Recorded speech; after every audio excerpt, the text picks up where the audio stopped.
కృపలో క్షేమము నీచితివి, కృపకు పాత్రులుగా చేసితివి. కృపలో క్షేమము నీచితివి, కృపకు పాత్రులుగా చేసితివి. కృపను గూర్చి పాడెదనేను, కృపను గూర్చి పొగడెద నిన్ను.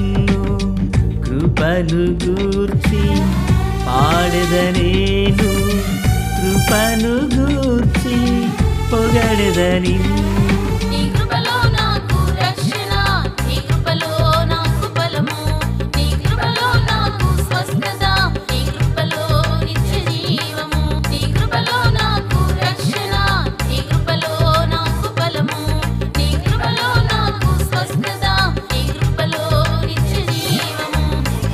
కృపలో క్షేమము నీచితివి, కృపకు పాత్రులుగా చేసితివి. ప్రభు అయినటువంటి యేసుక్రీస్తు వారి పరిశుద్ధమైన నామములో తండ్రి అయిన దేవాది దేవునికి నిత్యము స్తుతియు స్తోత్రములు, మహిమయు ఘనతయు ప్రభావములు యుగయుగములు ప్రభునకే చెల్లునుగాక. ఆత్మీయులారా, బాగున్నారు కదూ? నేటి దినాన వాక్య ధ్యానమై ఆది కాండము 12వ అధ్యాయము 4 నుండి ప్రియులారా మరి 5, 6 వరకు ఉన్న వచన భాగములు.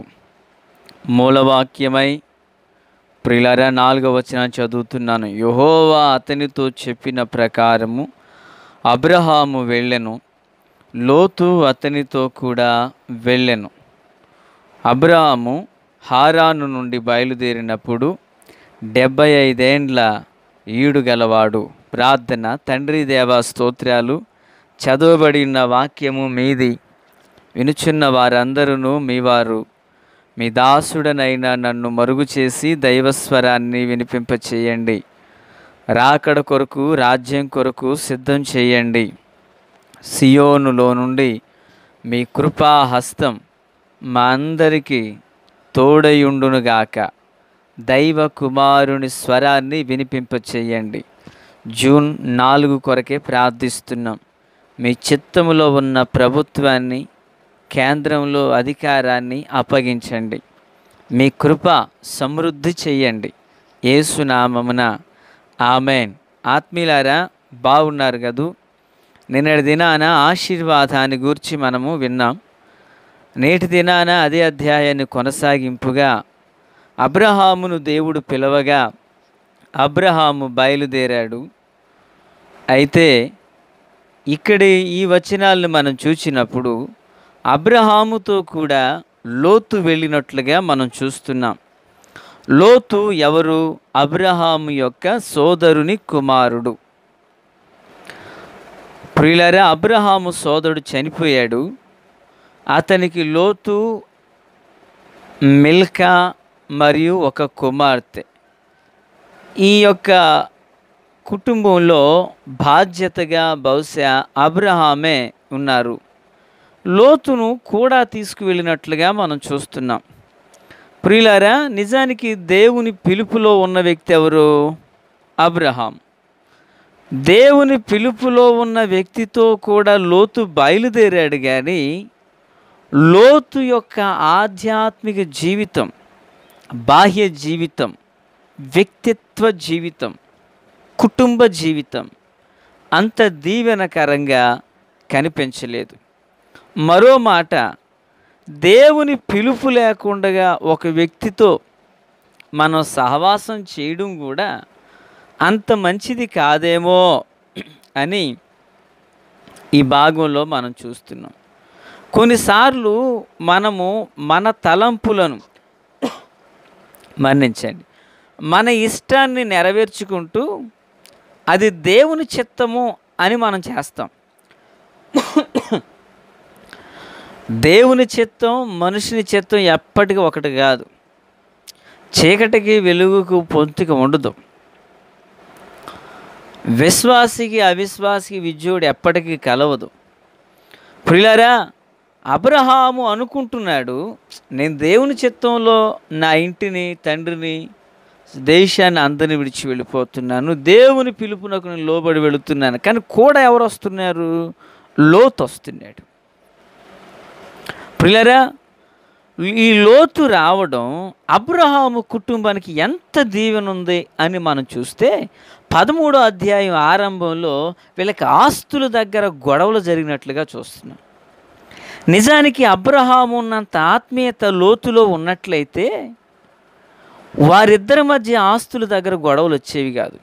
ఈరోజు భార్య భర్త, ఓ అన్నదమ్ముడు, ఓ అక్క చెల్లి, ఇద్దరు స్నేహితులు, వారిలో ఒక్కరిలో ఉన్న ఆత్మీయత మరొక్కరిలో కూడా అదే ఆత్మీయత పనిచేయగలిగితే వారిరువురి మధ్య చిన్న చిన్న సమస్యలు రావచ్చు.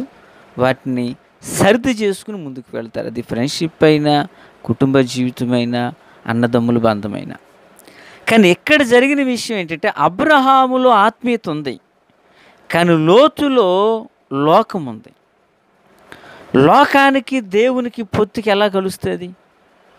కలవదు. కనుక లోతుని అబ్రహాం ఏం చేయాలి? జస్ట్ లివ్ ఇట్, విడిచిపెట్టాలి. అక్కడ విడిచిపెట్టలేదు, కూడా తీసుకువెళ్తున్నాడు. పిల్లరా, ఈ లోకము దేవునితో ఎన్నటికీ పొత్తుగా కలవదు. కొంతకాలం అయిన తర్వాత ఆయన మందలు ఈయన మందలు విస్తరిస్తే కాపర్లకు గొడవ వస్తే పెద్ద డాడీ మనిద్దరు విడిపోదాం అంటాడు. ఎవరు? ఈ లోతు. ఆత్మీయులారా గమనించాలి, అసలు పెద్ద డాడీ అనేటువంటి ఈ లోతు, డాడీ నా తండ్రి చనిపోయినప్పుడు నువ్వు నన్ను ఆదరించావు, నా తండ్రి స్థానాన్ని నువ్వు పూర్తి చేసావు, నా భారాన్ని నువ్వు పంచుకున్నావు, పనులు కొట్టుకులాడితే వాళ్ళ మూలం మనం విడిపోవడం ఏంటని చెప్పి ఆ పనులను పిలిచి 2 చివాట్లు పెట్టి అవసరం 2 దెబ్బలు తగిలించి, రేయ్ మా పెద్ద డాడీ చెప్పినట్టు వినండిరా అని చెప్పాలా. కానీ ఇతడేమన్నాడు? నాన్న వెళ్ళిపోతావారంటే ఎస్ డాడీ వెళ్ళిపోతానన్నాడు. ప్రియులారా, లోతు ఎప్పుడైతే అబ్రహాము దగ్గర నుండి దూరం అయ్యాడో, లోతు పతనానికి వెళ్ళాడు. 14వ అధ్యాయం 15వ అధ్యాయంలో అబ్రహాము దర్శనాన్ని దేవుడు మరొక్కసారి జ్ఞాపకం చేసి పునరావృతం చేశాడు. అంటే లోకం దేవునికి దూరంగా ఉండాలి. లోకాన్ని సంఘంలోనికి, లోకాన్ని హృదయంలోకి, లోకాన్ని కుటుంబంలోనికి, లోకాన్ని ఆత్మీయతలకు ఎప్పటికీ మిళితం కాదు, తీసుకురాకూడదు. మొన్న మనం విన్నాం ఏది తెరాహుని గురించి. కొన్నిసార్లు దేవుడు మనకు కొందరు వ్యక్తులు ఎందుకు దూరంగా పెడతాడంటే వాళ్ళు నీ ఆత్మీయతకు సరిపడరు. వారు నీతో ఉండడం నీ ఆత్మీయతను వెనక్లాగుతారు. కనుకనే కొందరిని దేవుడు నీకు భిన్నంగా పెడతాడు అన్నమాట. మనం అనుకుంటాం, నేను ఎంత ప్రార్థన చేస్తున్నాను, వ్యక్తి మారలేదు, ఎంత ప్రార్థన చేస్తున్నా ఆ పరిస్థితి ఇంకా మారలేదు, ఎంత ప్రార్థన చేస్తున్నా ఈ కార్యం జరగలేదు. విషయం ఏంటో తెలుసా? కొన్ని విషయాల్లో కొందరిని దేవుడే దూరంగా పెడతాడు. లోతు అబ్రహాము విషయంలో జరిగింది ఇదే. లోతు అబ్రహాముతో కూడా ఉండుట వలన లోతుకు క్షేమమే. కానీ ప్రియులారా, క్రీస్తునందు నాకు అత్యంత సన్నిహితులారా, ఈ లోతు ధనం మీద ఉన్నంత ఆశ దైవత్వం మీద లేదు, డాడీ మీద లేదు. డాడీ ఎవరు? అబ్రహాం. డాడీ మీద లేదు. కనుకనే కాబోలు లోతు దూరం అయిపోతే దేవుడు అబ్రహామును విడిచిపెట్టక అబ్రహాము ఎడల మరింతదైన కృపను సమృద్ధిగా విడుదల చేశాడు. ఈ మాటలు వించిన ఆత్మీయులారా, బహుశా నీ జీవితంలో స్నేహితుడు కావచ్చు, ఒక పని కావచ్చు, ఓ వ్యాపారం కావచ్చు, ఓ వ్యక్తి కావచ్చు, ఏదైనా ఒక ఈవి కావచ్చు, అది నీకు కొంచెం దూరంగా ఉంటే దాని విషయంలో నువ్వు దిగులు పడొద్దు. లోతు దూరం అయిపోతాడు. దూరమైన తర్వాత దేవుడు అబ్రహామును మరింతగా ఆశీర్వదించాడు. ఆత్మీయులారా, అయితే లోకాన్ని వెంబడిస్తున్నటువంటి లోతును వెంట పెట్టుకుని అబ్రహాము వెళ్ళినంతకాలం అబ్రహాముకు క్షేమం లేదు. ఈరోజు ఈ మాటలు వించి నీ జీవితంలో కొన్ని స్థలాలను దీవించబడలేకపోతున్నావు, కొన్ని చోట్ల నువ్వు ఆశీర్వాదకరంగా మలసపడలేకపోవడానికి లోతు వంటి అలవాటు కానీ, లోతు వంటి కార్యం కానీ, లోతు లాంటి వ్యక్తి కానీ నీతో ఉంటే నువ్వు దీవించబడలేవు. ప్రియులారా, ఆత్మీయులారా, క్రీస్తునందు నాకు అత్యంత సన్నిహితులారా, మనం దేదీప్యమానంగా ప్రకాశిస్తూ వర్ధిల్లాలంటే లోతు లాంటి వ్యక్తులను, లోతు వంటి స్వభావం కలిగిన అలవాట్లను, లోతు వంటి కార్యాలను మనం విడిచిపెట్టాలి. విడిచిపెట్టకపోతే అది మనకు దీవెన కాదు. కాకి కళేబరాలను చూసి వాలింది, విడిచిపెట్టలేదు కాదు, కనుకనే తిరిగి రాలేకపోయింది. పావురం ఎన్నో చూసింది, దేన్ని ఆశించలేదు, కనుకనది క్షేమంగా రాగలిగింది. పరిశుద్ధాత్మకు శుభసూచనగా పావురం నిలిచింది. మరి ఈ మాటలు వించిన ఆత్మీయులారా, లోతు వంటి సహవాసదారులు, లోతు వంటి స్నేహితులు, లోతు వంటి అలవాటు కలిగిన ప్రజలు నీతో కూడా వస్తున్నారేమో ఆధ్యాత్మిక జీవితంలో. వారిని నువ్వెంత త్వరగా నీ నుంచి దూరం చేస్తే అంత త్వరగా నువ్వు మేలులు పొందుకుంటావు. లోతు దూరమైన తర్వాతే అబ్రహాము దీవెనకరంగా మారాడు, ఆశీర్వాదకరంగా మారాడు, మేలుకరంగా మారాడు.